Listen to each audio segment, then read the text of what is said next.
where does the switch come from? The overdrive.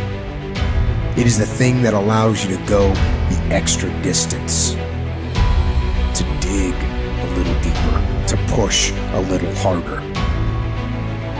It takes both emotion and logic to reach your maximum potential, to really give everything you have, to go beyond your limits. Because emotion and logic will both reach their limitations. And when one fails, you need to rely on the other. When it just doesn't make any logical sense to go on, that's when you use your emotion, your anger, your frustration, your fear to push further, to push you to say one thing: I don't stop. When your feelings are screaming that you have had enough, when you think you are going to break emotionally, override that emotion with concrete logic and willpower that says one thing: I don't stop. Fight weak emotions with the power of logic. Fight the weakness of logic with the power of emotion. And in the balance of those two, you will find the strength to say to yourself, I don't stop. Everybody wants to prize, but nobody loves the process. Everybody wants to be a champion, but nobody's willing to put in the work that it takes to be a champion.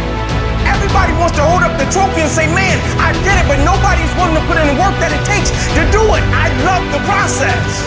I love the thought of working for what I want. And I firmly believe you're never supposed to wish for it more than you're willing to work for it. Your expectations never supposed to exceed your effort. But a lot of people, they wish, and they're not willing to work.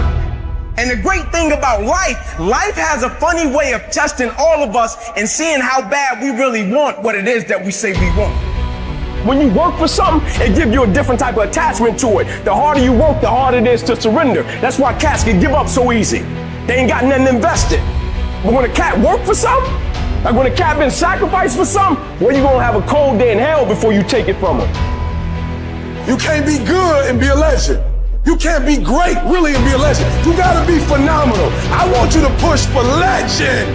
It is the process of the grind that shapes you and forms you. It's not the game. You think you become a champion on the field? You don't. You become a champion when ain't nobody watching you. You're doing your own drills and your own way. You're doing what coach tell you to do, and you're doing your own stuff.